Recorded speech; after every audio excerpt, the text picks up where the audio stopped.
അതെ, Lionel Messi football ലോകത്ത് തൻ്റെതായ കരിയറിൽ ഒരുപാട് മികച്ച പ്രകടനം കാഴ്ചവെച്ച ലോകത്തിലെ തന്നെ ഏറ്റവും മികച്ച താരമാണ് ലയണൽ മെസ്സി. ഇക്കഴിഞ്ഞ ബാലൺ ഡോർ അദ്ദേഹത്തിനല്ലേ ലഭിച്ചത്. അതുകൊണ്ട് തന്നെയാണ് ലോകത്തിലെ തന്നെ ഏറ്റവും മികച്ച താരമായി മാറാൻ ലയണൽ മെസ്സിക്ക് ഇപ്പോൾ സാധിക്കുന്നത്. ചരിത്രത്തിൽ അദ്ദേഹം ഒരുപാട് നേട്ടങ്ങൾ നേടിയിട്ടുണ്ട്. കഴിഞ്ഞ ആഴ്ച വാർത്താ സമ്മേളനത്തിൽ അദ്ദേഹം പറഞ്ഞത് ഇനി എനിക്കൊന്നും നേടാനില്ല എന്നാണ്. ഫുട്ബോൾ ചരിത്രത്തിൽ എല്ലാം ലഭിക്കുന്നതായും അല്ലെങ്കിൽ എല്ലാം നേടുന്നതായതും ലയണൽ മെസ്സി നേടിയിട്ടുണ്ട്. ഫുട്ബോൾ ലോകത്ത് തനിക്ക് വേണ്ടതെല്ലാം അല്ലെങ്കിൽ തനിക്ക് കിട്ടേണ്ടതെല്ലാം കിട്ടിയിട്ടുണ്ട്.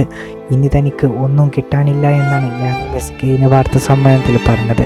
ചരിത്രത്തിൽ അദ്ദേഹത്തിൻ്റെ വിജയം ഇനിയും ഉണ്ടാകട്ടെ എന്ന് നമുക്ക് ഫുട്ബോൾ ലോകത്ത് പ്രാർത്ഥിക്കാം. അതുപോലെ തന്നെ ലയണൽ മെസ്സിയുടെ തന്നെ സുന്ദരമായ ഗോളുകളിൽ ചരിത്രം തീർക്കുന്ന ഒരുപാട് ഫുട്ബോൾ താരങ്ങൾ ഇന്ന് ലോക ഫുട്ബോളിലുണ്ട്.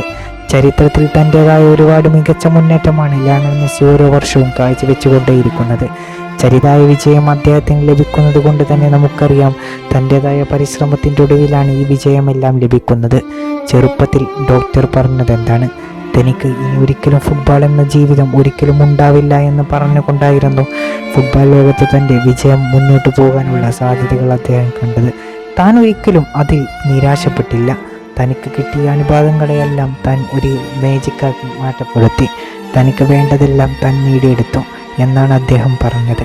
ഫുട്ബോൾ ലോകത്ത് തനിക്ക് ഒന്നും നേടാനില്ല. അർജന്റീനയ്ക്കെതിരെ അടുത്ത കോപ്പ അമേരിക്ക കളിക്കുക എന്നുള്ളതാണ് ലയണൽ മെസ്സിയുടെ അടുത്ത ലക്ഷ്യം. അതിൽ വിജയിക്കട്ടെ എന്ന് നമുക്ക് കാത്തിരുന്ന് കാണാം. ഇക്കഴിഞ്ഞ മത്സരത്തിൽ ഉറുഗ്വേയോടൊപ്പം വൻ പരാജയമായിരുന്നു ലയണൽ മെസ്സിക്കും സംഘത്തിനും.